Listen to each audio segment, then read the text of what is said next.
up everyone, it's Jake Stone here, and today we're at the Indiana Dunes National Beach. It's one of my favorite places to go hang out. Today I'm going to play through, not necessarily a tutorial, but I'm just going to play through one of my favorite things to play as a drummer. It's called the 5-stroke roll, but it's got a flam. Some people call it cheese 5,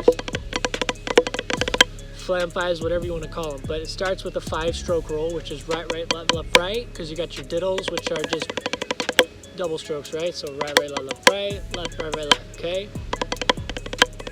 Okay, so then we got a flam. So I'm playing high for exaggeration. So fast. Normal stroke, normal, flams. Throw some doubles in there.